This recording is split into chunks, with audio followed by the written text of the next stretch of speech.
ओम शांति। 20 फरवरी 2021 की मुरली है। बाप दादा की साकार महावाक्य है। बाबा बोले, मीठे बच्चे, तुम ईश्वरीय संप्रदाय हो, तुम्हें ज्ञान सूर्य बाप मिला है। अभी तुम जागे हो तो दूसरों को भी जगाओ। प्रश्न है, अनेक प्रकार के टकराव का कारण तथा उसका निवारण क्या है? उत्तर में बाबा ने कहा, जब देह अभिमान में आते हो तो अनेक प्रकार के टकराव होते हैं। माया की ग्रहचारी बैठती है। बाबा कहते, देही अभिमानी बनो, सर्विस में लग जाओ, याद की यात्रा में रहो तो ग्रहचारी मिट जाएगी। ओम शांति। रूहानी बच्चों के पास बाप आए हैं श्रीमत देने, बाप समझाने। यह तो बच्चे समझ गए हैं कि ड्रामा प्लान अनुसार सारा कार्य होना है। बाकी समय थोड़ा रहा है। इस भारत को रावणपुरी से फिर विष्णुपुरी बनाना है। अब बाप भी है गुप्त, पढ़ाई भी गुप्त है। सेंटर्स तो बहुत है, छोटे बड़े गांव में छोटे बड़े सेंटर्स है और बच्चे भी बहुत है। अब बच्चों ने चैलेंज तो दी है और लिखना भी है। जब कोई लिटरेचर बनता है तो उसमें लिखना है, हम इस अपनी भारत भूमि को स्वर्ग बनाकर छोड़ेंगे। तुमको भी अपनी भारत भूमि बहुत प्रिय है, क्योंकि तुम जानते हो यह भारत ही स्वर्ग था। इनको 5000 वर्ष हुए हैं। भारत बहुत शानदार था, इनको स्वर्ग कहा जाता है। तुम ब्रह्मा मुख वंशावली को ही नॉलेज है। इस भारत को श्रीमत पर हमको स्वर्ग जरूर बनाना है, सबको रास्ता बताना है और कोई खिटपिट की बात ही नहीं। आपस में बैठ राय करनी चाहिए कि इन प्रदर्शनी के चित्रों द्वारा हम ऐसी क्या एडवर्टाइजमेंट करें जो अखबार में भी चित्र दे। आपस में इस पर सेमिनार करना चाहिए। जैसे गवर्नमेंट के लोग आपस में मिलते हैं, राय करते हैं कि भारत को हम कैसे सुधारें। यह जो इतने मतभेद हो गए हैं, उनको आपस में मिलकर ठीक करें और भारत में शांति सुख कैसे स्थापन करें, उस गवर्नमेंट का भी पुरुषार्थ चलता है। तुम भी पांडव गवर्नमेंट गाई हुई हो। यह बड़ी ईश्वरीय गवर्नमेंट है। इनको वास्तव में कहा ही जाता है पावन ईश्वरीय गवर्नमेंट। पतित पावन बाप ही पतित बच्चों को बैठ पावन दुनिया का मालिक बनाते हैं। यह बच्चे ही जानते हैं। मुख्य है ही भारत का आदि सनातन देवी देवता धर्म। यह भी बच्चे जानते हैं। यह है रुद्र ज्ञान यज्ञ। रुद्र कहा ही जाता है ईश्वर बाप को, शिव को गाया हुआ है। बरोबर बाप ने आकर रुद्र ज्ञान यज्ञ रचा था। उन्होंने तो टाइम लंबा चौड़ा दे दिया है। अज्ञान नींद में सोए हुए हैं। अभी तुमको बाप ने जगाया है, तुमको फिर औरों को जगाना है। ड्रामा प्लान अनुसार तुम जगाते रहते हो। इस समय तक जिसने जैसे जैसे जितना जितना पुरुषार्थ किया है, उतना ही कल्प पहले भी किया था। हाँ, युद्ध के मैदान में उतराव चढ़ाव तो होता ही है। कभी माया का जोर हो जाता है, कभी ईश्वरीय संतान का जोर हो जाता है। कभी कभी सर्विस बड़ी अच्छी तेजी से चलती है।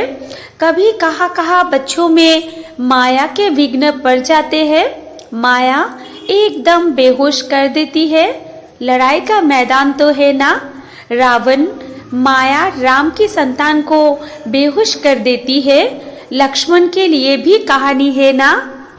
तुम कहते हो सब मनुष्य कुंभकर्ण की नींद में सोए हुए हैं। तुम ईश्वरीय संप्रदाय ही ऐसे कहते हो। जिनको ज्ञान सूर्य मिला है और जाग उठे हैं, वही समझेंगे। इसमें एक दो को कहने की भी कोई बात नहीं है। तुम जानते हो बरोबर हम ईश्वरीय संप्रदाय जागे हैं, बाकी दूसरे सब सोए हुए हैं। वो यह नहीं जानते कि परमपिता परमात्मा आ गया है बच्चों को वर्षा देने। यह बिल्कुल भूल गए हैं। बाप भारत में ही आते हैं, आकर भारत को स्वर्ग का मालिक बनाते हैं। भारत स्वर्ग का मालिक था, इसमें कोई संशय नहीं। परमपिता परमात्मा का जन्म भी यहाँ ही होता है। शिव जयंती मनाते हैं ना, जरूर उसने आकर कुछ तो किया होगा ना। बुद्धि कहती है जरूर आकर स्वर्ग की स्थापना की होगी, प्रेरणा से थोड़ी ही स्थापना होगी। यहाँ तो तुम बच्चों को राजयुग सिखाया जाता है, याद की यात्रा समझाई जाती है। प्रेरणा से कोई आवाज होता ही नहीं। समझते हैं शंकर की भी प्रेरणा होती है, तब वो यादव मुसल आदि बनाते हैं, परंतु इसमें प्रेरणा की तो कोई बात ही नहीं है।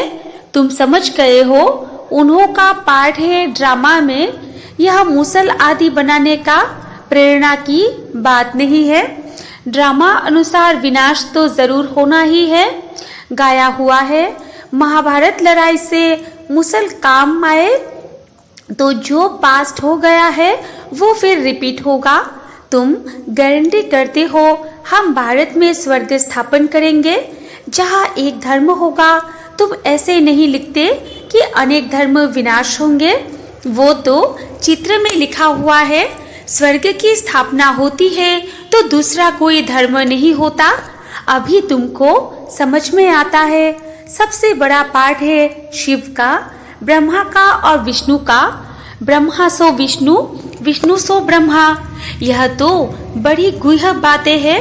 विष्णु से ब्रह्मा कैसे बनते हैं, ब्रह्मा से विष्णु कैसे बनते हैं, यह सेंसिबल बच्चों की बुद्धि में झट आ जाता है। देवी संप्रदाय तो बनते ही है, एक की बात नहीं है। इन बातों को तुम बच्चे समझते हो। दुनिया में एक भी मनुष्य नहीं समझता।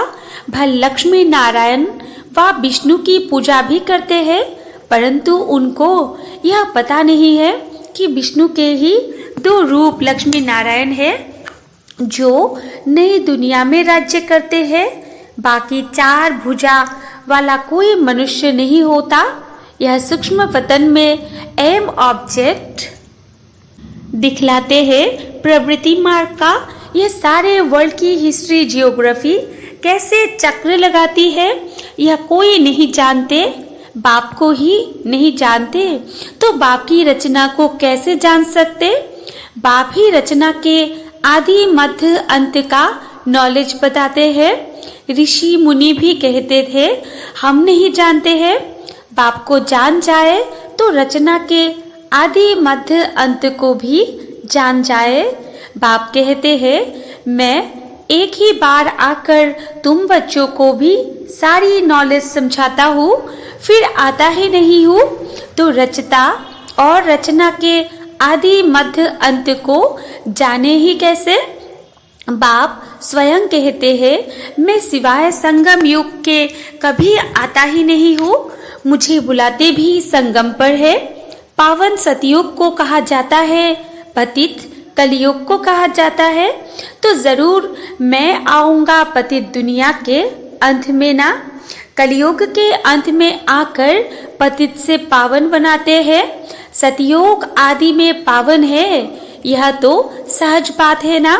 मनुष्य कुछ भी समझ नहीं सकते कि पतित पावन बाप कब आएंगे।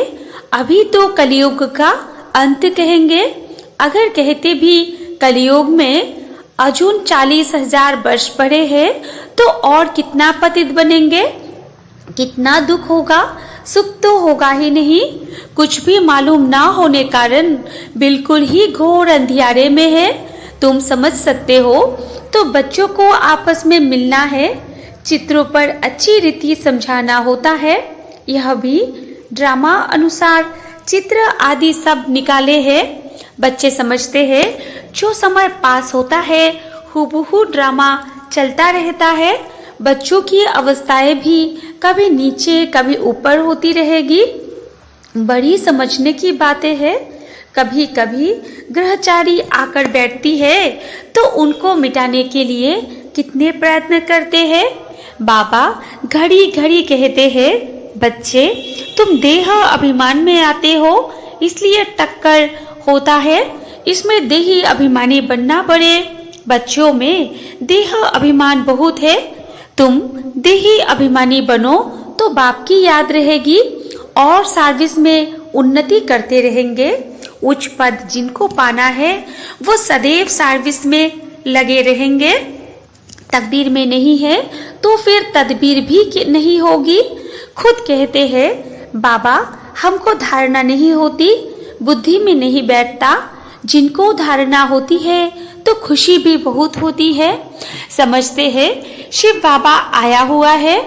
अब बाप कहते हैं बच्चे तुम अच्छी रीति समझकर फिर औरों को समझाओ। कोई तो सर्विस में ही लगे रहते हैं, पुरुषार्थ करते रहते हैं। यह भी बच्चे जानते हैं जो सेकंड गुजरता है वो ड्रामा में नूंद है, फिर ऐसे ही रिपीट होगा। बच्चों को समझाया जाता है। बाहर भाषण आदि पर तो अनेक प्रकार के नए आते हैं सुनने के लिए। तुम समझते हो गीता वेद शास्त्र आदि पर कितने मनुष्य भाषण करते हैं। उनको कोई यह थोड़ी ही पता है कि यह ईश्वर अपना और अपनी रचना के आदि मध्य अंत का राज समझाते हैं। रचयिता ही आकर सारा ज्ञान सुनाते हैं। त्रिकालदर्शी बनाना यह बाप का ही काम है। शास्त्रों में यह बातें है नहीं, यह नई बातें हैं। बाबा बार बार समझाते हैं। कहा भी पहले पहले यह समझाओ कि गीता का भगवान कौन है। श्री कृष्ण यह निराकार शिव। यह बातें प्रोजेक्टर पर तुम समझा नहीं सकेंगे। प्रदर्शनी में चित्र सामने रखा है, उस पर समझाकर तुम पूछ सकते हो अब बताओ गीता का भगवान कौन, ज्ञान सागर कौन है। कृष्ण को तो नहीं कहेंगे। पवित्रता सुख शांति का सागर लिबरेटर गाइड कौन है। पहले पहले तो लिखाना चाहिए, फॉर्म भराना चाहिए, फिर सबसे सही लेना चाहिए। चिड़ियाओं का आवाज हुआ, देखो कितना झगड़ती है। इस समय सारी दुनिया में लड़ाई झगड़ा ही है। मनुष्य भी आपस में लड़ते रहते हैं। मनुष्य में ही समझने की बुद्धि है। 5 विकार भी मनुष्य में गाए जाते हैं। जानवरों की तो बात ही नहीं। यह है विशेष वर्ल्ड मनुष्य के लिए ही कहा जाता है। कलयुग में है आसुरी संप्रदाय, सतयुग में है देवी संप्रदाय। अभी तुमको इस सारे कॉन्ट्रास्ट का पता है। तुम सिद्ध कर बता सकते हो। सारी सीरी में भी बड़ा क्लियर दिखाया हुआ है। नीचे है पतित, ऊपर में है पावन। इनमें बड़ा क्लियर है। सीरी ही मुख्य है। उतरती कला और चढ़ती कला, यह सीरी बड़ी अच्छी है। इनमें ऐसा क्या डाले जो मनुष्य बिल्कुल अच्छी रीति समझ जाए कि बरोबर यह पतित दुनिया है, पावन दुनिया स्वर्ग थी। यह सब पतित है, पावन एक भी हो नहीं सकता। रात दिन यह ख्यालात चलना चाहिए। आत्म प्रकाश बच्चा लिखता है, बाबा यह चित्र बनाए।